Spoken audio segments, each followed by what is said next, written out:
before we start that we would record. So welcome, thanks.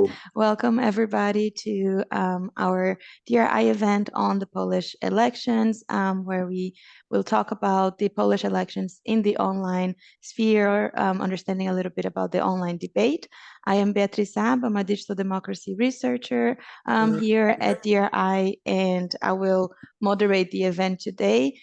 Before we start, I just want to explain to you the agenda a little bit. We're going to start with some welcoming remarks from Michael Meyer-Rezende, our director here at DRI, and then we will also have a short presentation by Francesca and Tobias, my colleagues from DRI that worked on our social media monitoring during the elections, presenting some of our findings, some of our work, and then of course what we are also all looking forward. We're going to have a very great panel discussion, I hope, with amazing panelists that I have here. I will introduce them later. So welcome everybody. And with that, I'm going to pass the word to Michael.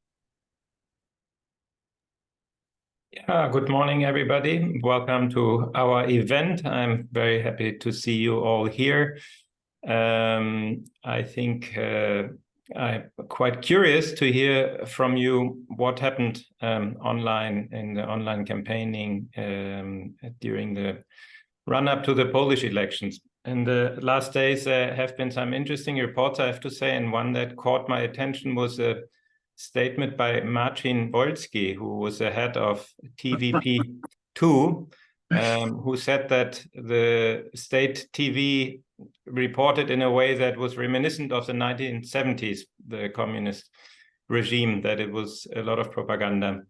And I found that interesting because anybody who pointed out in the last years that there really was a problem with public TV in Poland, in much more polite words, could be very viciously attacked, especially online by lots of online commentators from Poland. And I know that it happened much more to the Polish colleagues, of course, and to us who occasionally said that from the outside.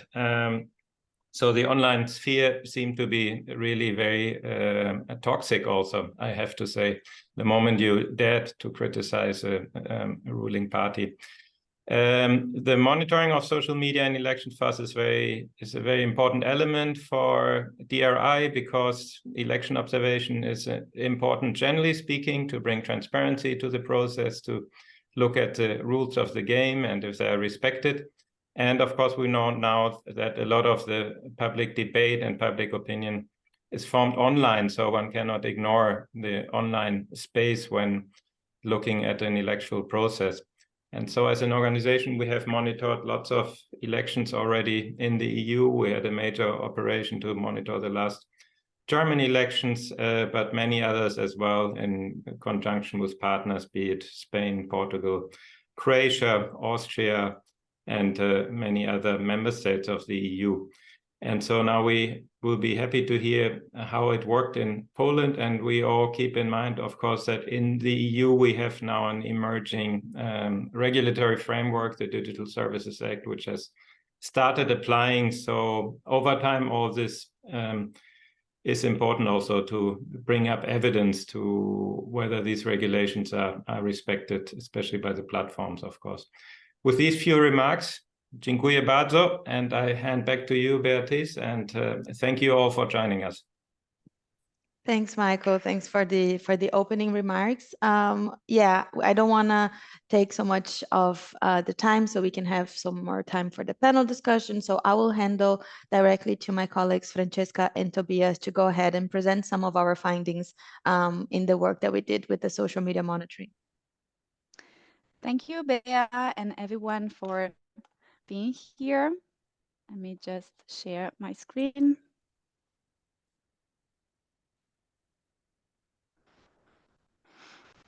I'm Francesca Giannaccini, and together with Jan Bayer and Tobias Kleinendem, I will guide you through the main monitoring outputs we realized for the 2023 Polish elections. Here you can see a timeline of our work starting from the roundtable hosted by the Polish Institute of Public Affairs in March to the publication of our dashboard and the 2 election brief that has been already been published, and the 3rd that will released next week. Collaborating with our partner IPA was crucial given their authority and presence in the area, and allow us to go through all these steps and achieving our results. The first one was the risk assessment on online threats, particularly focused on disinformation, hate speech, foreign interference, and political ads. This document serves us as framework for all the subsequent work and analysis we did. As I mentioned, one of the main outputs of our work was the development of several dashboards, which are accessible, interactive, user-friendly, and easy to explore. These dashboards summarize the most interesting aspect on online political narrative and respond to the big objective of increasing transparency in digital communication by allowing the public to understand how political discourse evolved during the Polish elections through various analyses. And this was a very complex work that required expertise in data analysis, data visualization, and user experience. And the dashboards are public and now available on our website. Just a brief note on the methodology about the period of observation. The data we extracted and analyzed focused on July to October 2023. About the data sources, our analysis focused primarily on X, formerly Twitter, and Facebook data, from which we extracted data by accessing the API. About the target, with the support of our internal expert, we created a database of target to monitor, which include politicians, both on national and regional level, and journalists. About the analysis technique, we use different methods and models, like statistical methods, sentiment analysis, and topic modeling. On our website, you can find 2 types of dashboards. The first is more general and consists of 3 pages with various analyses, and the second focus more on specific topics selected starting from our risk assessment. We included different topics like LGBTQE+, war in the Ukraine, ruling party in opposition, and rule of law. Now let's head to the website so we can explore the dashboard in more detail. Starting with this general dashboard, at the top of the space here, you can find boxes with the overall research statistics, like the number of targets we selected and the total number of collected posts. These boxes and all the charts that are included in the dashboard are interactive and automatically updates as more data is collected. As I said, this general dashboard is composed by 3 pages. You can switch one to the other using this tab at the bottom. And on the first page, you'll find an overview of the volume of conversation related to Polish elections on social media that gives us an idea about the digital mediatic pressure on the topic. It also includes a bar race chart that work like this and show like the top speakers on election, and the third one that showcasing the key engagement metrics by each platform, so comments, likes, and share or retweets. On the second page, we delve into the result of sentiment analysis on different targets. So in the first chart, we highlight different in tones, positive, negative, and neutral between regional candidate, national candidates, and journalists, while in the second compare the leading national politicians between them. Finally, on the last page, we explored the most discussed topic during the campaign. On the left chart, you can see like the variety of each topic discussed as percentage by each observed group. You can switch using the tabs at the top. And on the right, you can delve into the percentage of each topic within the subject in more detail. So for example, in the external relation, we can see that the most discussed topic were security, defense, solidarity, while, for example, in economic was infrastructure, energy, tourism, industries, and technology. To carry out this analysis, we use an optimized BERT model, pre-trained on much larger data set and more effective training procedures. At the top of the dashboard, also, you can switch from one tab to another, just focusing on data from Twitter or X and Facebook.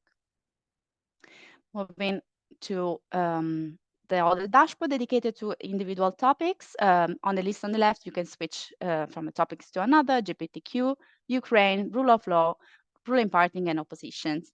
And for each of these topics, 3 main analyses has been conducted, like volume analysis, engagement analysis, and sentiment analysis.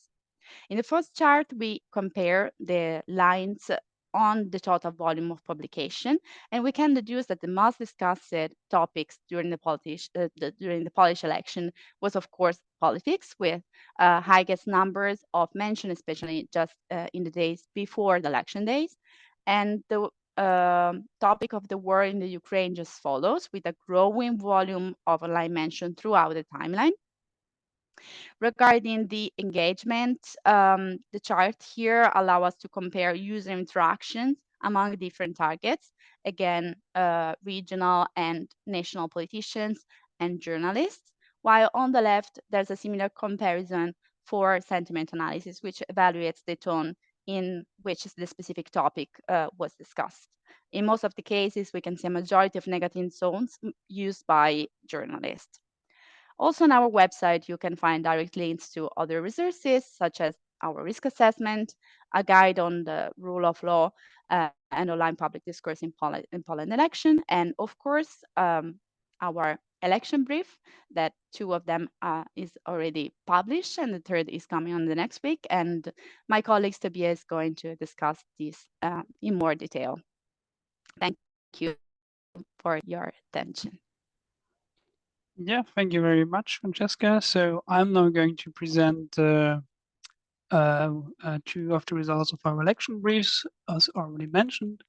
So to give you like an insight into what has been discussed in the online sphere during the Polish elections. I'm just now waiting until my screen gets shared.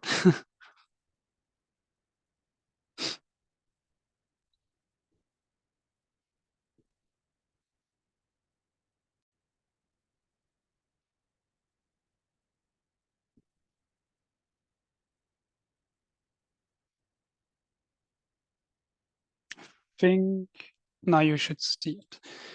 All right. So we're going to dive deeper into some of the results from the election brief 1 and 2. So this means that we're going to look at results from mid-September as well as shortly before the elections. So we have different times during the elections that we're going to look at. Firstly, as we already mentioned during our risk assessment, we derived the topic of rule of law as a key issue when it comes to the current Polish government that is known to spark discussions also in the online sphere. In the first election brief, we looked at roughly 2,400 posts, which were collected from 16th of August, as we can see here, until 14th of December. What we see with the rule of law, however, is that the spikes in the topic, they rather follow the general pattern that can also be seen with the other topics, and also that other topics such as the polarization between government and opposition, as well as the war on Ukraine, are more salient in terms of numbers of posts. So this means that in general, like the rule of law debate is less salient as could have been expected before.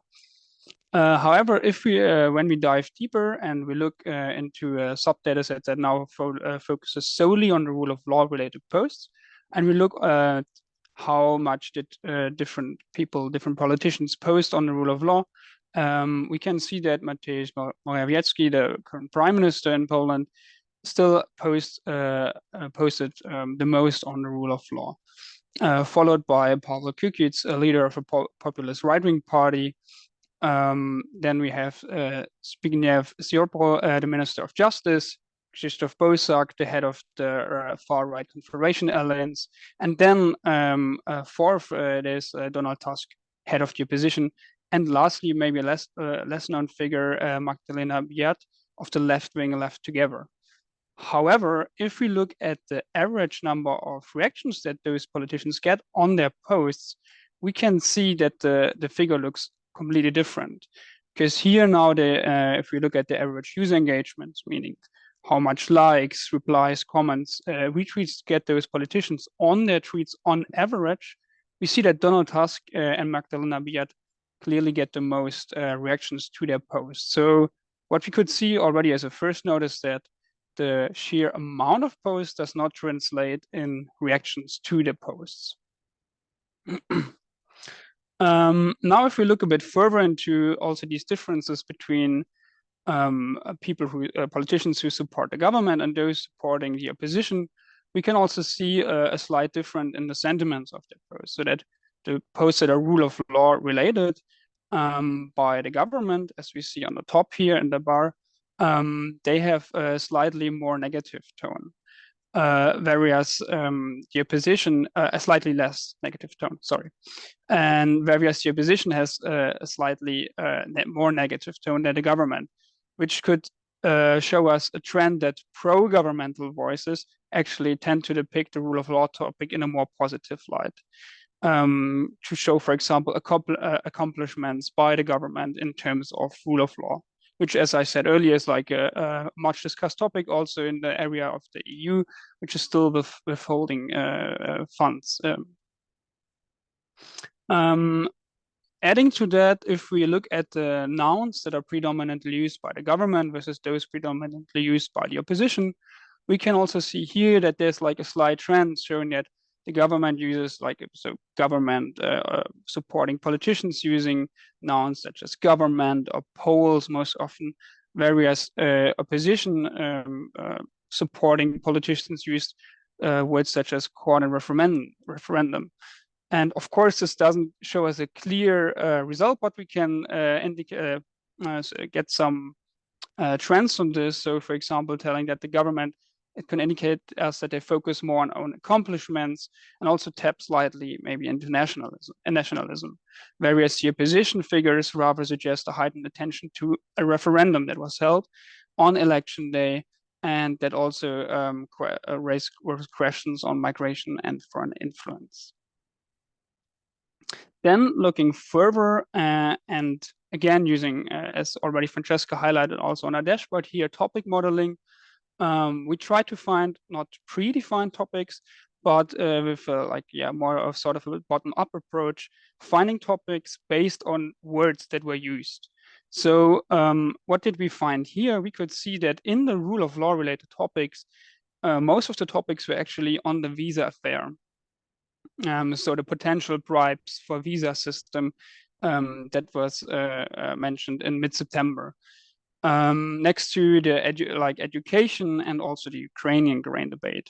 So we can see here already like a change in the rule of law debate, where that is traditionally more on matters such as judicial appointment, on now like the visa scandal that focused in the discussion more on migration, but that also underlies corruption. So also is related to the rule of law. Hence, we, in our second election brief, focus, however, more on the migration debate to also shed light here. And we could see, like in the migration debate, where in the second election brief, where we collected roughly 5,600 posts from 16 August to 6 October, here, where we focused on migration-related posts, we could still see with the topic modeling analysis that the visa scandal again emerges the top topic, followed by the debate on the Ukrainian border and also Ukrainian grain imports. So we see that here, like the number of posts in these topics are among the most. And also what we could see here is that, as I mentioned earlier, this analysis type of analysis, it uses words in order to find topics, and we can also see here topics such as ruling party, peace and confederation, and also Donald Tusk, which also already shows that these politicians or parties are already associated with the topic of migration, which already suggests that they might have an outstanding importance in the discussion.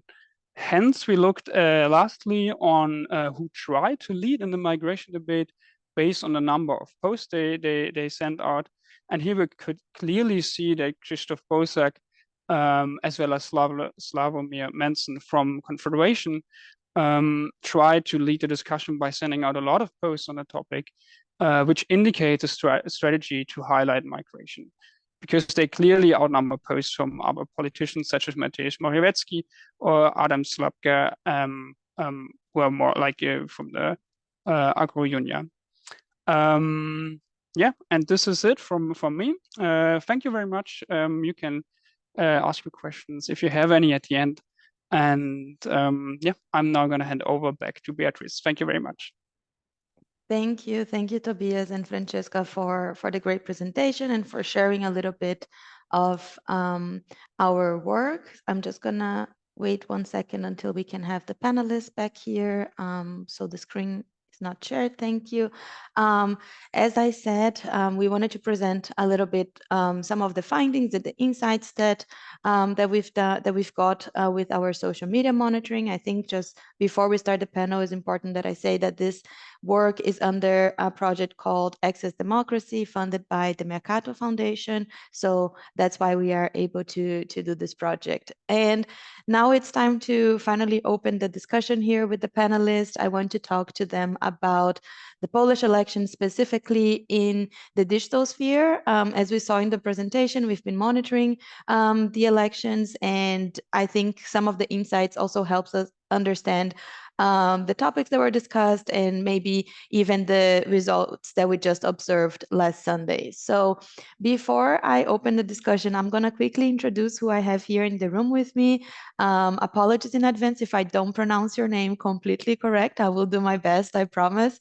But then after I introduce, I will open the floor for discussion. Also for the audience, feel free to drop questions in the Q&A space that we have here. I will make sure to address them. If you also have questions about the presentation, just feel free to leave them as questions here in the Q&A, and I'm gonna make sure to ask them. So to introduce who we have here, I will start with Filip Paderski. He's a senior policy analyst and director of the Democracy and Civil Society program of the Institute of Public Affairs. It's a Warsaw-based nonpartisan think tank organization. They were also partners with us in this work, as Francesca mentioned, during the risk assessment. They were very crucial to our work. Philip works on civil society, civic education, public participation, quality of democracy, elections, and rule of law. So thank you, Philip, so much for being here with us. Next, I'm gonna introduce our own Jakub Jarachewski. He's our research coordinator on rule of law. Jakub conducts research and analysis on the topic, but also human rights, working with our Europe team here at DRI on the Reconstitution program as well, which is an exchange and analysis on democracy and rule of law within the Europe program at DRI. So thanks, Jakub, for being here with us. Next, we have Alexandra Wojtowicz. She is a disinformation analyst at NASK. Currently, she's researching election disinformation. She's especially interested in climate and digital EU policies. And beforehand, she worked for WISE Europa, Politica Insight, British Embassy, and the ECFR. Last but not least, we have Bartosz Wielinski.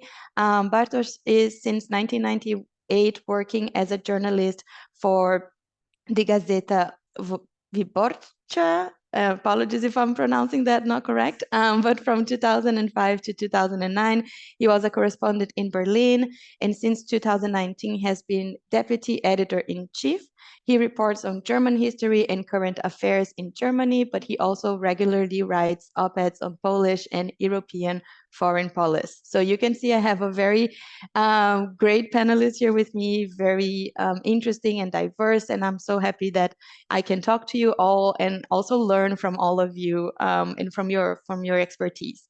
So I thought I could start asking you a more general question, and then we go from there, also from your answers. And again, I want to encourage you to, if you want to react to something that someone also says, just feel free to unmute yourself and react if I don't call your name right away. So just feel free to also do that. So to start, I think the question that I want to pose to all of you is, it's going to be very broad, and then we go from there, as I said. So I'm interested to what, in your respective area of expertise and research, do you consider to be the most significant and defining aspects of the role of online debates during the 2023 Polish elections? How did they impact the electoral process, its outcomes? So while you were working on your field of expertise, what were some of the most significant aspects of the online debates that you observed? Maybe I will give the floor first to Alexandra, if you want to kick us off. Yeah, okay, thank you very much. So for me, I think there are three aspects that I'd say would be crucial in these elections.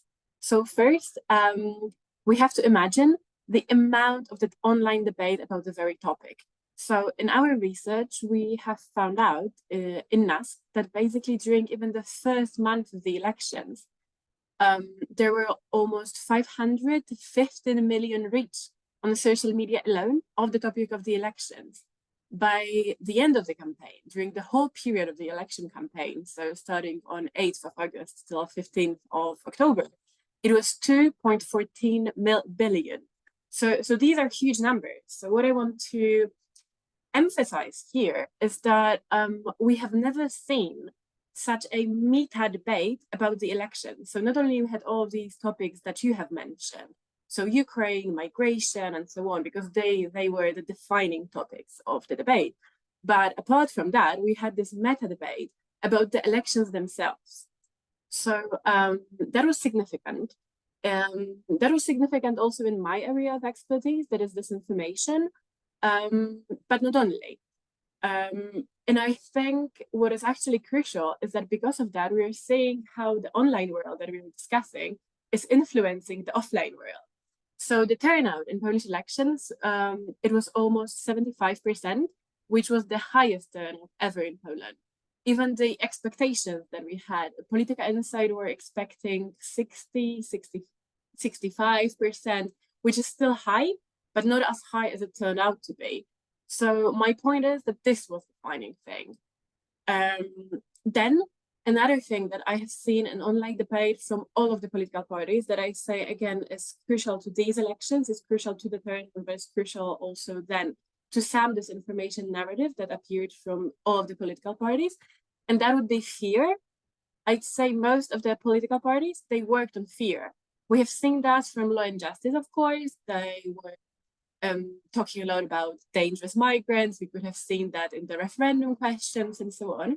But on the other hand, we have seen it also coming from the other parties. Civic Platform, they also decided to kind of work on the migration issue. Donald Tusk was publishing videos talking about Muslim migrants that are coming to Poland, that are dangerous, supposedly. Then, of course, Confederation, it too was working on fear. Of course, the fear of the EU, fear of other opposition parties, and so on. Even the left wing.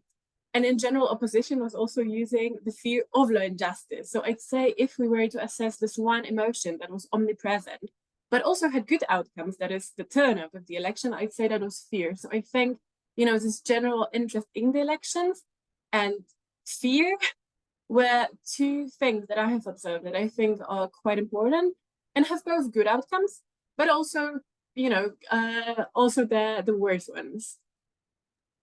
Yeah, thank you so much. I'm really surprised by the numbers that you just shared. They are really interesting, and I'm sure they say a lot as well about the discussion. I think I will give the floor to Philip if you want to also answer the same question. Sure, of course. First of all, good morning to everyone, and thank you very much for the invitation, and also thank you very much for the possibility to cooperate with DRI on behalf of the institute. It was a pleasure, and you know we look forward for next steps. Coming back to the elections, I think what can be added to what was already said is actually this very interesting kind of like play and reactions between both, let's say, main camps competing with each other. So the ruling majority and the so-called democratic opposition parties, because you can observe that they can through the campaign, the online campaign as well, and it was actually also reflected in your observations presented in the dashboard that they were reacting to each other, and also they were reacting to the opinion polling, what they were showing over the time of the campaign as well. So because you can see that first of all, I mean, the Law and Justice, the ruling majority, they started with very hard attacks on the opposition politicians, especially Donald Tusk, claiming that they are basically working for the Germans. Sorry, but you know, you are aware of that. Basically wanting to sell Poland to Germans, and there was a lot of information, especially after this main big march that was happening in the beginning of June in Warsaw, with like almost 500,000 Poles gathering against mostly ruling majority. And then actually they find out that it's not working that well, and they came up with the idea of having the referendum. And this referendum was, you know, focusing quite a lot about so-called illegal refugees and that are imposed on Poland to be accepted. And but then right away, actually, quite soon after it was officially announced, there was this, because it was announced in around like mid of August, there was this big visa scandal, and for me, it's quite telling a lot what you could have observed in your findings, in your analysis of the online reactions. That actually the reactions to the posts of the Prime Minister Morawiecki, but also other oppositions of the right-wing parties, there were not that much of them. Yeah, actually, there were rather reactions could have been observed to the posts published by the opposition leader, or like other well-known politicians like Magdalena Biejat from the left as well. And it tells something, that actually all this fear that was just mentioned, yes, they wanted to spread the fear, and I mean all the referendum questions were based on fear, because there was also one of the questions was also again based on the fear for Poland being sold to Germans again, basically to Europe and Germans. But it was not working, I mean, I would say. And this is also the outcomes of the elections, is that the ruling majority, they try to use the same strategy they already used in the previous campaigns, but it was not working that well as before. What was also confirmed in the elections, they got around 500,000 less votes than 4 years ago. So even though they really controlled all the playing fields, and you know, they have much more mechanisms, and they spent much more money using, you know, state-owned companies, everything what they could to support their narratives, but it didn't work out for them. But other way around, the opposition was quite good in playing with this fear. Yes, they also were talking a lot about migration, but I would say that rather the narrative was on offering like control over the border, because this is, I mean, this is tangible problem, fear, or like issue that is reflected in the people emotions and minds. But therefore the opposition wanted to react somehow to this issue, and but they offered more like solution to the problem, maybe too much controlling from my perspective, but still not that much playing with the fears as it was done by the ruling majority. And then I'm just finishing. The ruling majority saw that actually this narrative is not working, because the opinion polling was not changing over the time. They see that, I mean, they for sure having their own research as well, that they have this glass ceiling above them that they cannot go above, and they needed more votes in order to secure win in these elections. And therefore that's why they started this discussion about Ukraine. And then there was an issue of grain from Ukraine discussed over the summer, because, you know, causing problems to farmers, huge, very important group of supporters of the ruling majority. But also it was, you know, related to the security. And then they even went further, because, you know, you heard about Mr. Morawiecki, Prime Minister of Poland, claiming that even Poland will stop providing weapons support to Ukraine as well. And it was related to that because they wanted to, I mean, strengthen their own hardcore voters, but also try to take some of the voters from this small right-wing Confederacja that actually also started to be much more harder in claiming that all the support to Ukrainians already living in Poland, all social assistance could be taken away. And they were not that strong with these issues from the beginning of the campaign, because they knew what the emotions of the people are. But with the time, they started to be more and more, and at the end, it was very, very hard. They were very straight with claiming that they will stop all of this. And at the end, it didn't work out as well. Okay, I will stop myself here because there are Yeah, I think I will definitely go back to you to ask a few questions. I would like to ask Bartosz to give his opinion, especially considering your position working for a media outlet, and considering the media scenario and ecosystem that we observed in the Polish election. So if you could tell us a little bit this duality of the online, but also with the more traditional media outlets as well during the Polish elections. Well, let me start with that the elections in Poland were not fair. And it's hard to speak about, democratic elections, normal elections. I heard it a few days ago from one famous Polish writer that he can't understand all that yelling that Polish democracy was in danger because the elections, well, the outcome of the elections was that the PIS lost power. This is, of course, not true. Well, PiS did a lot to hamper Polish democracy. Everything what has been done in the last 8 years aimed at establishing authoritarian rule. And I believe that if PiS had won 4 days ago, the system would be closed. This illiberal revolution in Poland would be finalized. I mean, that the judiciary would be totally independent judiciary would be totally dismantled, free media, the rest of the free media destroyed, and the state would be totally captured by those guys. The elections were not fair, and if somebody's need more information on that, I would refer to the report of OSCE. They have pointed out all the issues related, and one of the most important issue was media, was the misuse of the public media and the misuse of state institutions, the state-owned companies. And let me say that on that particular topic of online campaign, PIS spent 6 million zloty just for online campaign. The party, only the party spent 6 million zloty. It's more than it's 1.5 million euro just for sports advertisement on public networks. And they had a huge resources. They had whatever they wanted, whatever they needed, best experts in the country. They were producing, each day they produce a new video spot. Almost 40 million people views in total.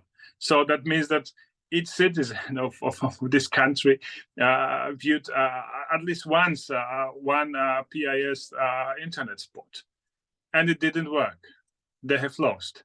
That's the most funny finding in that they had support of all most important companies in this country, Orlen, PGE, all those state-run companies, institutions. There was no single ministry in this government that was not supporting. The PIS government was not engaged in the electoral campaign. The army, police, local governments, a lot of foundation, because each state company established its own foundation, which also provided with millions of zloty, and those foundations were also supporting the PIS. And finally, they have lost. So we've seen a lot of incompetence, not only in governing Poland, but also in that campaign. If you ask the experts, there was certain analysis already published. They outlined that the campaign of the PIS was too negative. They had that obsession of Donald Tusk, and they were simply attacking him from every possible angle, and that has backfired. The other thing is that they had a lot of money. They have invested a lot of money in the campaign online, but they were not able to, coordinate this campaign. People were just,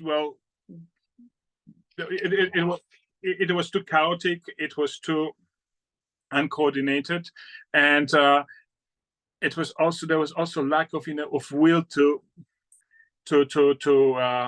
work on lower levels of the party. The prime minister was extremely active. Some lawmakers were posting a lot of clips, information, and so on, but the people at the lower level, from lower echelons, were just reposting that. They didn't produce any content from themselves.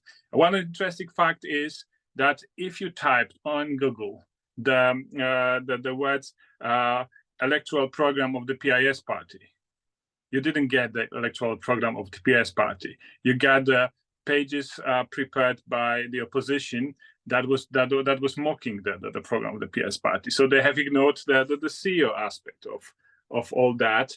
And finally, I just want to repeat that the main target of the PIS party was Donald Tusk. Everything was concentrated on him, and they were also attacking this far-right Konfederacja party, which was supposed to be their ally and the coalition partner in next parliament. The effect is, deplorable because, well, they have pushed Konfederacja too hard, and Konfederacja lost seats in parliament, and they are not able to govern together. But we discussed that what was happening online. But there's the other aspect of this electoral campaign, which was the classical media, especially television. The public television has been captured, in 2016. So, well, almost 8 years ago. And during this campaign, they're also reaching new levels of propaganda engagement. So you could have really impression that you're watching a Russian state television. The level of praising the government, the level of admonishing the opposition, of course, attacking the Donald Tusk to something shameless, really shameless. Just imagine that the day before the elections, the main emission of the news in the prime time lasted for 1 hour and a half, and it was full of attacks against the opposition. So if you listen now to this guy, whose name was mentioned before, to Dysvolsky, he deplores that the propaganda was too primitive, too brutal. Well, of course, he was part of that apparatus, and he used to do that propaganda in media months ago. But in fact, that they have really reached the new low of decadence of public media. And what's interesting, they're continuing it now, because we must also have in mind that, well, after the elections, before the elections, and in May we'll have the regional elections for the local governments. I'll have European elections. So PiS party prepares the ground for next battles with the opposition, hoping to win something in following days. The question is how it's gonna look like when the public television will be taken over, restored as a public media, which is one of the most important objectives of the democratic coalition which is forming now. Without that support, without support of the state-run companies, will they be able to make any interesting campaign for next elections? And then in a year and a half we'll have the elections for the president, which is also an important factor for them. So they have a lot to lose, and now they are struggling to restore they're struggling to how to say it. Well, they have just fortified themselves, and they're fighting to restore their position. But I just wanted to say that they had billions, they spent billions, and they have lost. This is also an important thing. Thank you.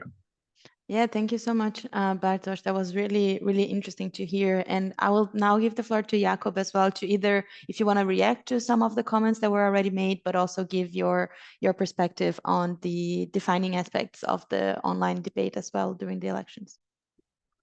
Thank you very much, and welcome everyone. I think that most of the important points that I wanted to raise have been already discussed by previous panelists, so I'm not going to step on their toes. Instead, I'm going just to highlight a couple of things that come to my mind.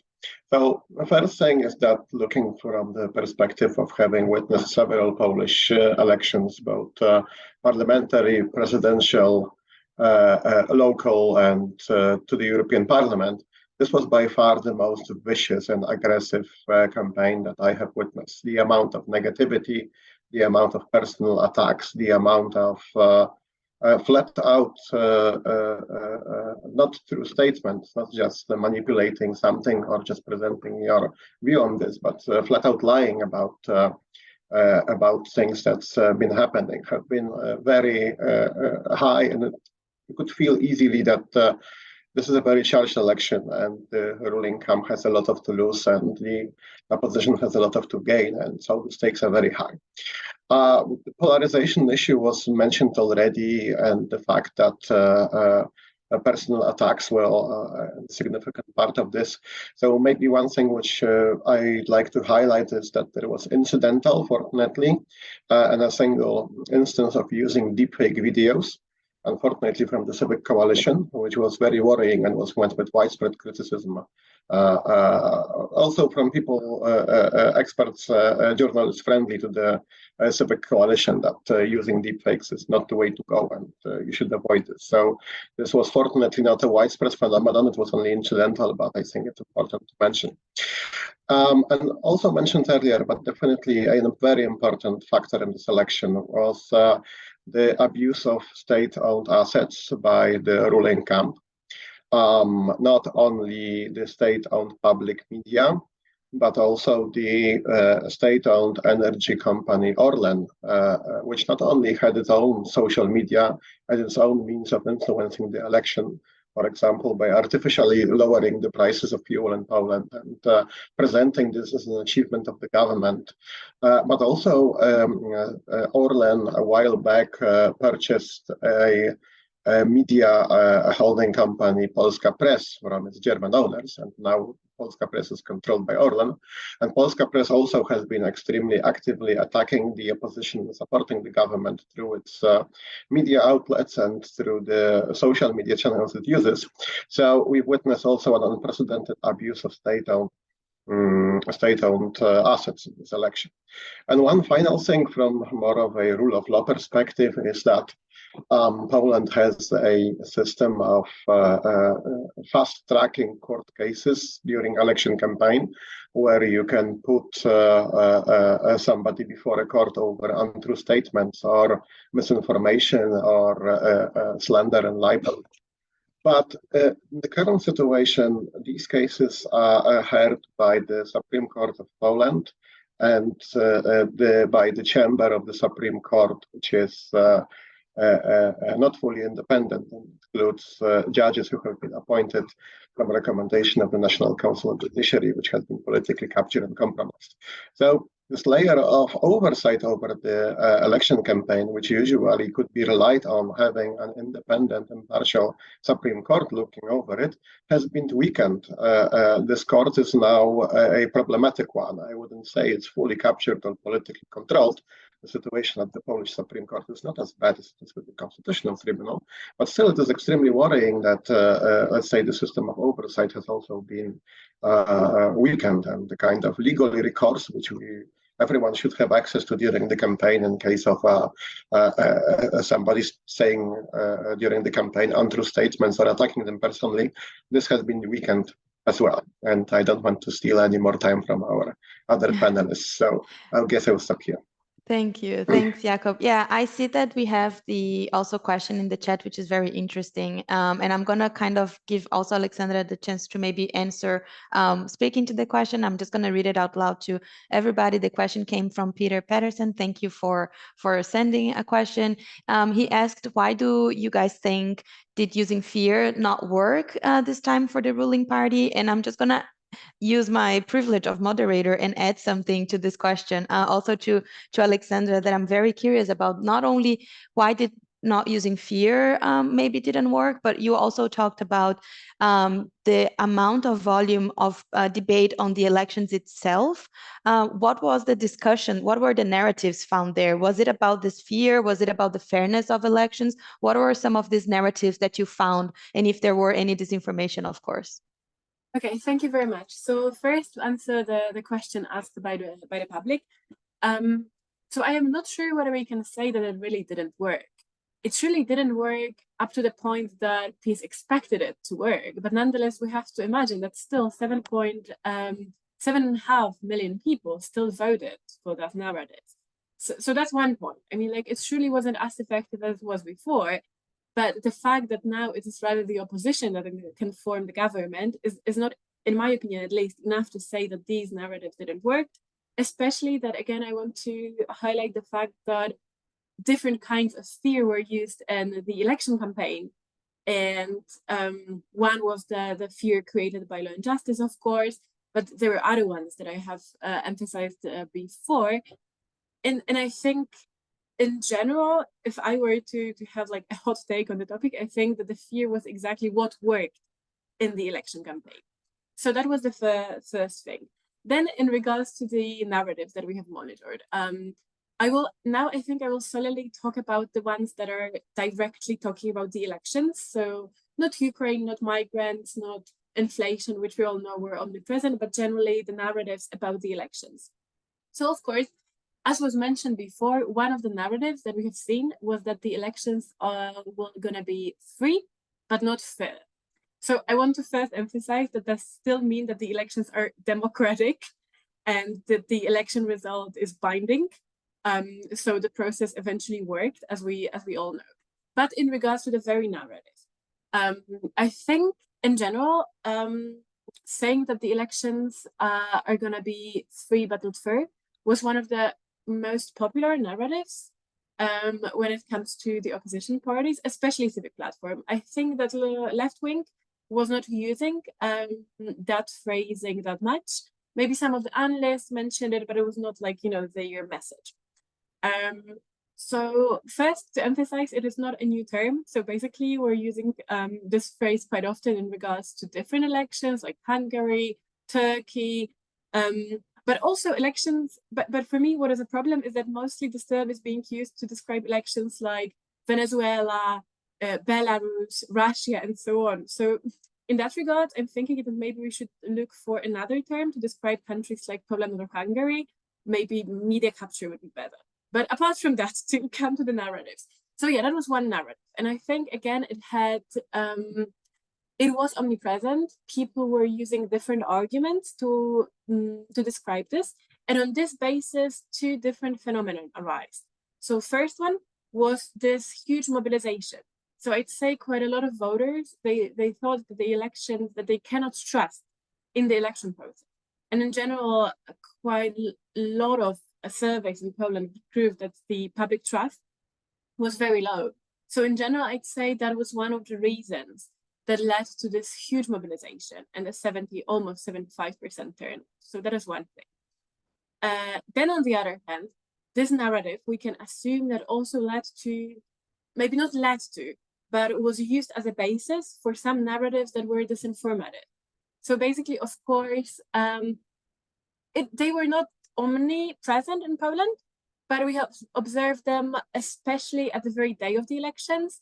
So I'm not even sure whether they got into the traditional media, but they were very high reach on Twitter, now called X and so on. So one of those was that the elections are being rigged in the very moment. So that was, of course, we were expecting that. Again, I think also because of the result, but not only, these narratives didn't gain such a huge high reach, but it was present there.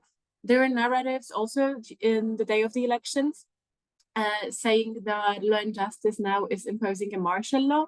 What is quite funny, they were usually backed by the videos, but the videos came from Israel or Gaza. And they were not even edited, so you could see the Israeli flags on the military equipment and so on. So that was one thing. Then we also had some narratives that arised on that too. But mostly, I think, that is quite interesting. Mostly, most of the posts that we were reading about the elections, the meta-narratives, were basically talking about what we should do in regards to the elections. So we also had this huge debate about what groups should we mobilize. There were a lot of debates about that, whether we should mobilize women. And of course, it worked. There were so many campaigns that were focused on women who previously had not such a high turnout in the elections. Normally, it was more male votes rather than female.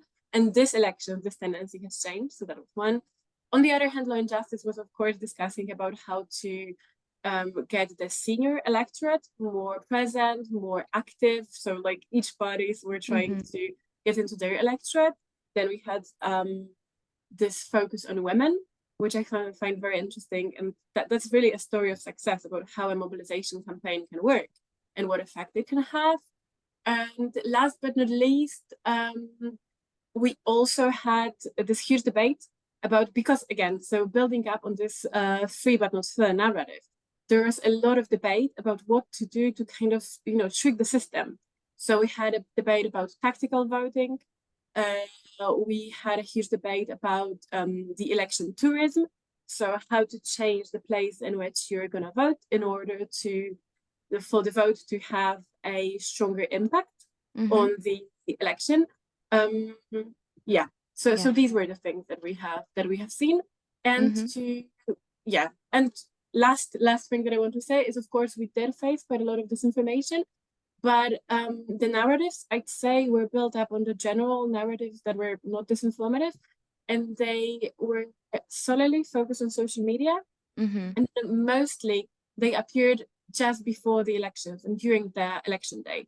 So beforehand, we were, of course, observing it. I was observing it. The report is going to be published about the first month of election campaign very soon. But by then, it was not that intense in regards to solely election disinformation, so narratives about the elections, because, of course, other topics like migration and so on, they're only present throughout the whole election campaign. Okay. Thank you. Thanks, thanks, Alexander. I will also give the floor to Michael to maybe ask a question, and now we'll see who wants to answer. Maybe Philip or Bartosz or Jakub wants to answer the question. So go ahead, Michael. I was just typing it, but yes, time is running out. So just a very quick question, which is always the impact actually of social media on an election. I know it's impossible to answer scientifically, but would you say that social media was very important for the opposition to reach people, given the strong dominance of the ruling party in state media, or were there enough private media, TV, radio, etc., that social media were just one among many channels? That would be interesting for me to know. Thank you. I see Jakub raised his hand and Bartosz also unmuted. So I will give Jakub and then Bartosz, and let's be mindful of the time. If we can give now quick answers, that would be great. Thank you. Sure. My answer speaks to more of a broader phenomenon, which I noticed, is that the topics which were raised, not just in social media, but in the whole election campaign, don't translate directly to the topics which were most important for the voters. I've seen an exit poll asking voters what were the core issues for them in this election, against the winter decision. On the first place was, unsurprisingly, the economy, always a very important factor. But on the second place, kind of ex aequo, very close to each other, were three items: abortion and women's rights, then national security and defense, and finally, judiciary and the rule of law. And these topics did not feature that strongly in the campaigning of the political parties on social media. So it seemed that at least part of the Polish voters were kind of focused on a different topic than the one that the messaging and the social media was being directed at. Thank you. Bartosz? Yeah, well, I believe that social media were important to reach people in my age, so 30, 40, and the younger audience. We recognized, certain, how to say it, even obsession on TikTok, especially in the PAS party, to try to reach a younger audience using the TikToks, so which was deplorable. There was a kind of famous video showing former press spokesman of the party asking young people, "Why do you hate peace? And why do you hate peace party?" Totally unsuccessful. But the guy was happy that he got a huge range. He was mocked, and the video was then changed. The answers were provided why young people hate peace party. So the TikTok was an issue, but it was also important to see that for young generation, they can feel something which is artificial, which is untrue.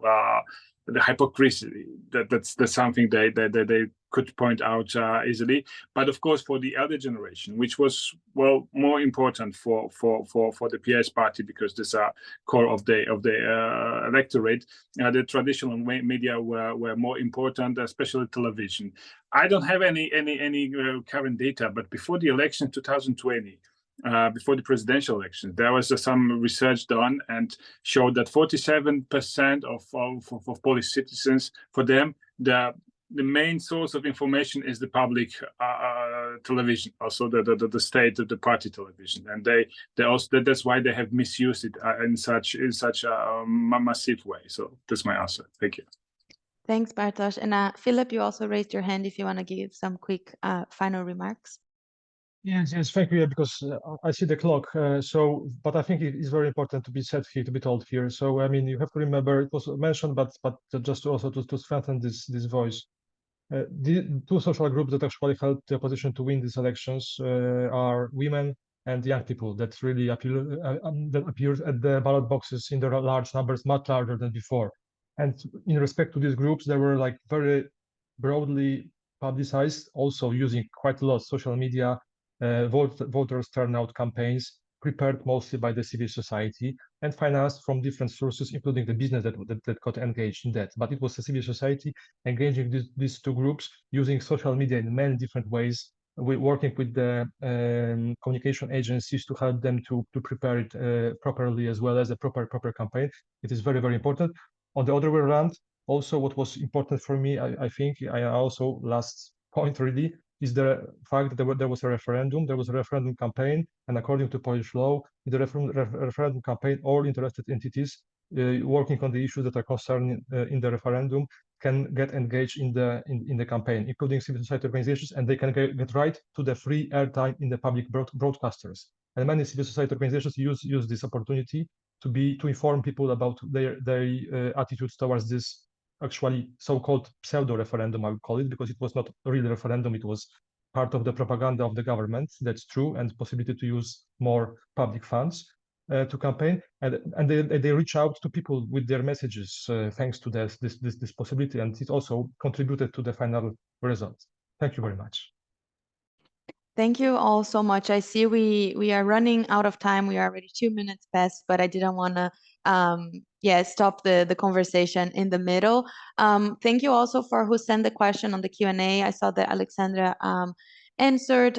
So I hope you guys enjoy the panel. Thank you again for the panelists. I wish we could talk for 1 more hour because it's so interesting, everything that you shared with us, the insights from these elections that were so crucial, not only to Poland, but also to Europe. Michael, I don't know if you want to also give some final remarks. I see you are unmuted. Oh, no, I'm just prepared to say thank you and goodbye, everybody. That's all. Thank you all so much. Have a great day. And thanks for the valuable insights that you all gave us in this panel. And yeah, follow DRI's work for more on Polish. We also do a lot of work on the rule of law there. Also, Alexandra, I will ask you for when the report is out about this information that you share with us, so we can also share with the attendees of the event. Thank you all so much. Have a great rest of the day. Bye-bye. Thank you so much. Bye-bye. Goodbye. Thank you very much. Bye. Bye.